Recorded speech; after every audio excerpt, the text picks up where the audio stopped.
Hər birinizi Rəbbin lütfü, sevgisi və mərhəməti ilə salamlayıram. Qoy Rəbbin məhəbbəti üzərinizdə olsun. Bugün sizinlə bölüşəcəyim mövzu 1-ci Timoteydən yenə olacaq. 1-ci Timotey 1-ci fəsil 12-dən 17-yə qədər olan hissə. Çox maraqlı burada həqiqətlər var, dəyərlər var. İstərdim onları sizlər üçün oxuyum. Mənə qüvvət verən Rəbbimiz Məsih İsa'ya şükr edirəm ki, məni sadiq sayıb öz xidmətinə təyin etdi. Əvvəllər ona küfr edən, təqibçi və söyüşkən olduğum halda mənə mərhəmət edildi. Çünki nə etdimsə, cahillik və imansızlıq üzündən etdim. Amma Rəbbimizin lütfü Məsih İsa'da olan iman və məhəbbətlə birlikdə mənə bol-bol ehsan edildi.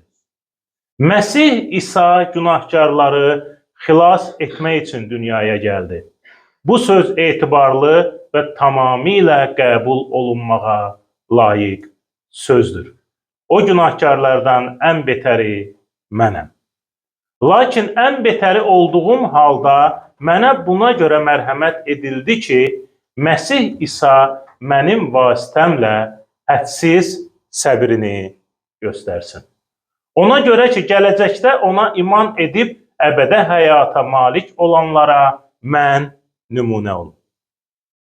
Əsrlərin padşahı, ölməz, görünməz və bir olan Allaha əbədi olaraq hörmət və izzət olsun.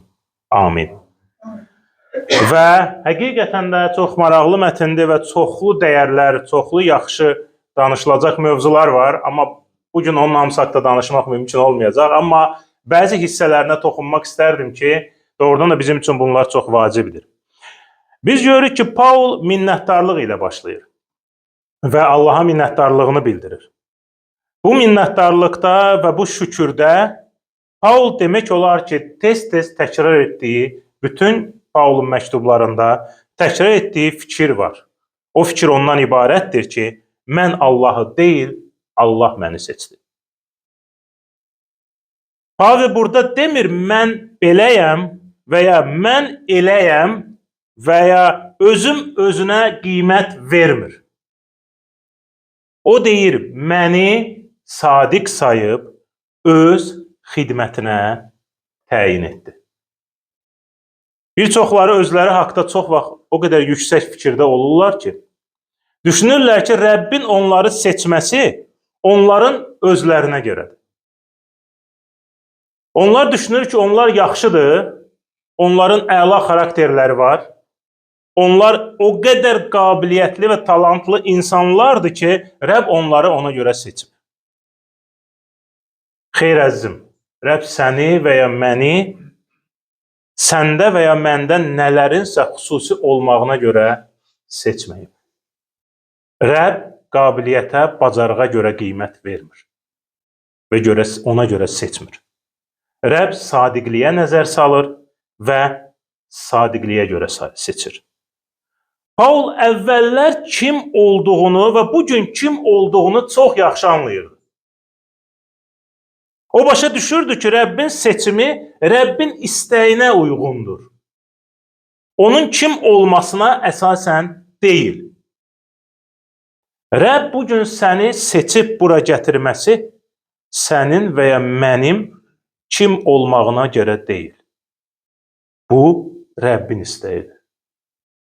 Burada keçən sadiq sözü əminlik yaradan, əminlik verən, inamı gücləndirən etibarlı insan mənasındadır. Və Paul üçün İsa Məsihə xidmət o qədər dəyərli idi ki, o bunu vurğulayır ki, mənə seçib ki, mən ona xidmət edim. Bilirsiniz, qədim Spartalılarda xüsusi bir adət var idi.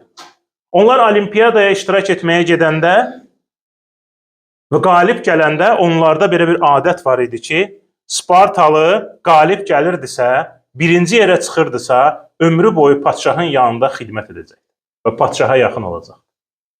Bir dəfə bir Spartalıya pul təklif edirlər ki, gəl sən bu döyüşdə uduz,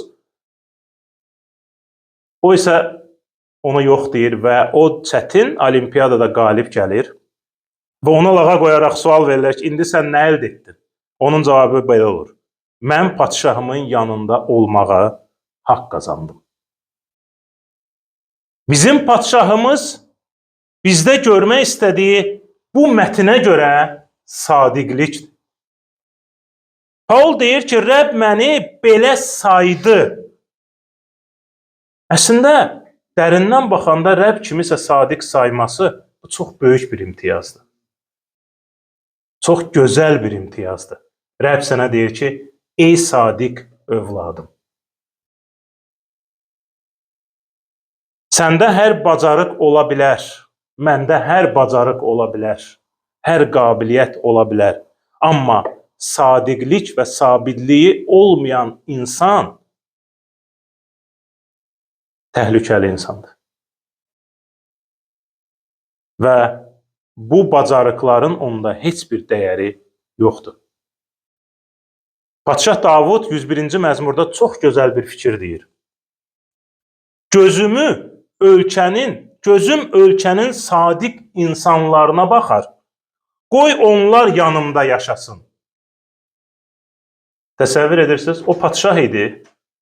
Və padşah olmamışdan qabaq Davud peyğəmbərin həyatını biz müqəddəs kitabdan oxuyanda o çox həyatda çətinliklərdən keçmiş, xəyanətlər görmüş və bir çox problemlərdən keçmiş bir insan kimi və bugün padşahlıqda olduğu vaxtı, yəni həmin məzmur yazanda deyir, gözüm ölkənin sadiq insanlarına baxar. Çünki o başa düşürdü ki, nə qədər dəyərlidir bu fəzilət və bu daxili, mənəvi lazım olan bir dəyər.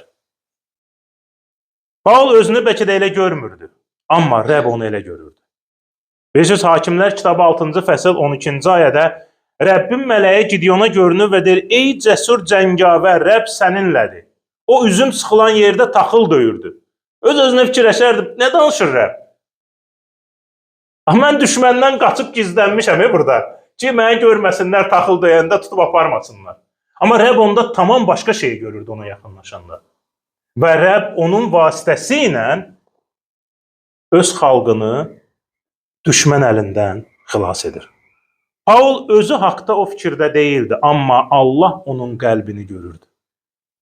Müqəddəs kitabın bir çox yerlərində özünü zəif və gücsüz görən insanlar Allah onlar vasitəsilə böyük işlər görür.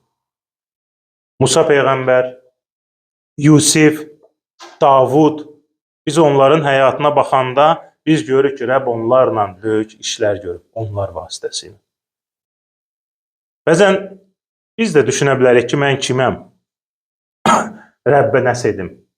Amma Rəbb sənin qəlbinə baxır, ürəyinə baxır.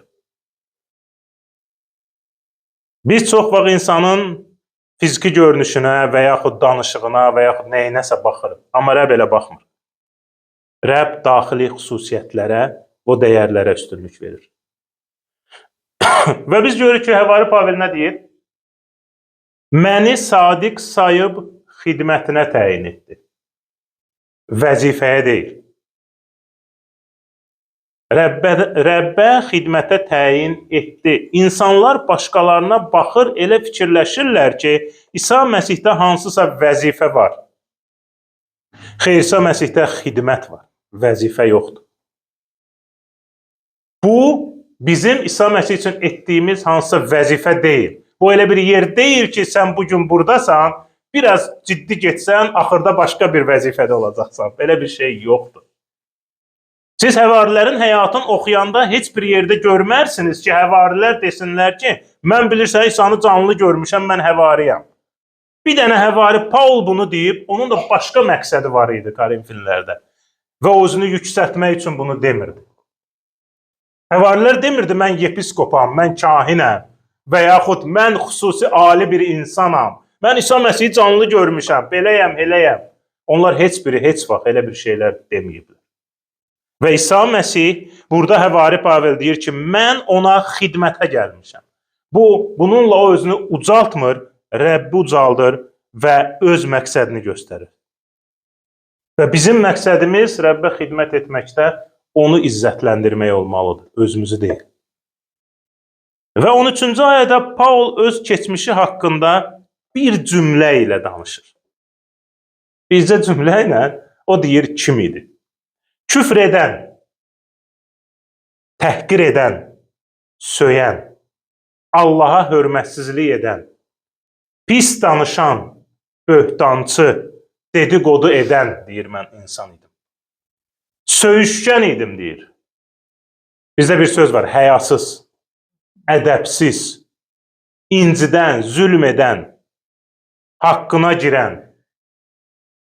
O özünün daxilində kimlər olduğunu və necə olduğunu çox açıq şəkildə deyir. Bilirsiniz, vacib olan burada nədir? Vacib olan odur ki, o bunu unutmur. Unutmur kim idi. Çox vaxt imanlılar keçmişdə kim olduqlarını unudanda yenidən həmin insana çevrilirlər. Amma keçmişdəkilərini unutduqları üçün bunu dərk edə bilmirlər. Baxırsan ki, söyüş söyür və yaxud təhqir edir, amma keçmişini unudub ki, harada idi, amma indi yenə həmin keçmişdədir. Ya da ki, o insan heç vaxt dəyişmir. Və Paul görür, günahlarının adını dəqiq çəkir. Və Timoteyə demir ki, mən sadəcə günahkar idim. O Timoteyə deyir ki, mən hansı günahlarda olduğumu bilirəm. Və necə olduğumu bilirəm. Və biz görürük 14-cü ayədə onun lütfü və məhəbbəti haqqında danışır Paul. Atamızın fədakar sevgisi və qazanmadığı mərhəməti onun üzərinə tökülür. Bu bir stəkandan tökülən və qurtaran bir şey deyil. Bu, bol-bol tökülən sevgi və lütfdür. Bol-bol, həddindən artıq zənginlik, qeyri-adi bolluq mənasındadır. Biz ümumiyyətlə bu dəyərlər haqqında fikirləşəndə bolluq haqqında düşünürükmü? Anlayırıqmı bu nədir? Bu susuz və quraq torpağa bəndin qabağını açmaq kimidir. Allahımızın sevgisi bizə bir damcı ilə deyil. Allahımızın mərhəməti bizə bir stəkanda su kimi deyil. Allahımızın lütfü bizə oğlu İsa Məsih qədərdir. Bu bir şəxsin övladını başqalarına görə könüllü qurban verməsi nə qədər böyük bir mərhəmət və sevgidirsə, Allahın sevgisi baxın o qədər boldur. Dərk edək ki, Allahımızın sevgisi bu qədər böyükdür. O qarşısı alınmaz qədər böyükdür. Necə bənd partlayanda oradan axan suyun qarşısını heç bir meşə, dağ, dərə ala bilməz. Eləcə də Allahın bizə olan sevgisi, lütfü, bax, belə boldur. Bir damcı deyil. Dəyərli Paul qardaşımız bunu çox incə detallarına kimi dərk edirdi, öz həyatında baş verənləri. Və mən bugün Allahın mənə olan lütfünü, mərhəmətini, sevgisini həqiqətən dərk edə bilirəm. Bu çox vacibdir dərk edək. O zaman çox Məsihdə bol həyat yaşaya biləcəyik.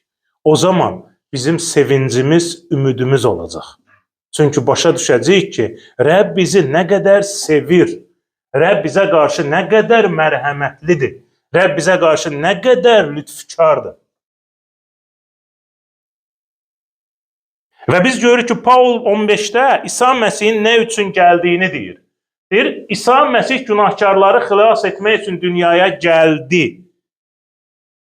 İsa Məsih günahkarları azad etmək, sağaltmaq, şəfa vermək üçün gəldi. İnsanlar İsa Məsihə çox vaxt ona görə gəlirlər ki, nəsə bəzən əldə etsinlər, qəbul etsinlər.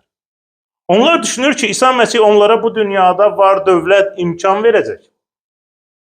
İnsanlar İsa Məsih çox vaxt bu dünyada olan gözəl həyat verəcək deyə qəbul edirlər. Heç kim öz günahları haqqında düşünmək istəmir. Heç kim onların nə qədər zərərli və faydasız olduğunu düşünmək istəmir. Çoxları ancaq düşünür ki, necə İsa Məsihdən nəsə ala bilər. İnsanlar günahları barədə düşünsəydi, dünya bugün bu vəziyyətdə olmazdı. Çünki çox vaxt insanlara müjdəni verəndə, onlar iman etmək istəyəndə arxasında 90% hansısa məqsəd durur. Necə mən bu yola gəlsəm, nələr əldə edə bilərəm? Amma çox az adam həqiqətən günahlar haqqında düşünür. Və insan düşünmür ki, günahkardır və günahlarından azadlıq lazımdır. Sən və mən hansısa iş tapıb, işsizliyimi həll edə bilərəm. Bir tikə çörək tapıb yeyəcəm, acından ölməyəcəm. Bütün ehtiyaclarımı bir gün ödəyəcəm. Amma İsa Məsih olmasa, bu günahlarım həmişə çiynimdə qalacaq. Və çox vaxtlar insanlar itirdiklərini bir gün yeni tapa bilərlər. Hansısa biznesini və ya işini yenidən bərpa edə bilər. Amma nə üçünsə insanlar heç vaxt düşünmürlər ki, necə günahlarını təmizləsinlər. İnsanlar çox vaxt düşünür ki, bunları edim, mən yaxşı insan olacam, əla hərəkətlər eləyəcəm və günahlarım yuyulacaq. Amma xeyr, anlamırlar ki, Həvari Pavel deyir ki, günahkarları xilas etmək üçün gəldi İsa Məsih. Və o deyir ki, bu söz layiqdir eşidilsin. Hamı öz planları haqqında düşünür, gələcək planlar qurur. Günlərlə necə planlarını həyata keçirmək haqqında düşünür. Amma çox az adam düşünür ki, mən bugün etdiyim bu günahları, illərlə etdiyim bu günahları necə silə və yuya bilərəm. Paul açıq şəkildə göstərir ki, günahlara qarşı təmizlik və bağışlanma ancaq İsa Məsihdədir.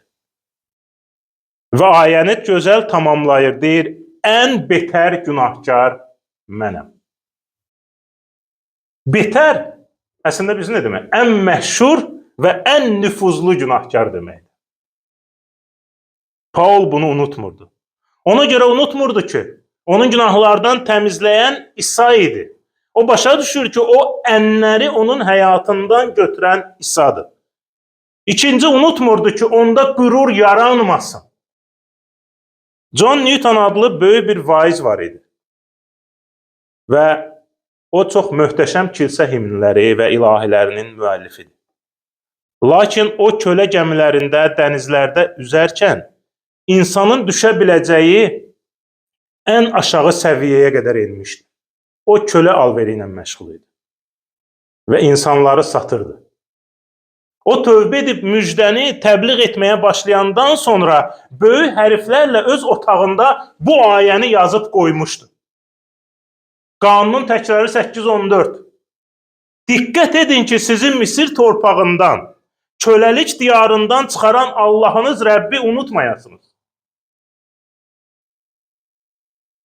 Və o hətta ölməmişdən qabaq öz qəbir daşının üstünə də bu sözləri yazdırmışdı. John Newton, ruhani, əvvəllər imansız və pozğun həyat sürən, Afrikada köləliyin tərəfdarı olan birisi idi.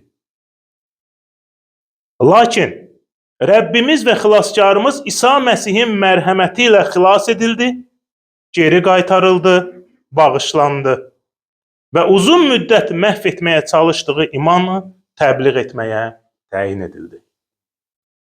Həvari Paul bunu unutmur.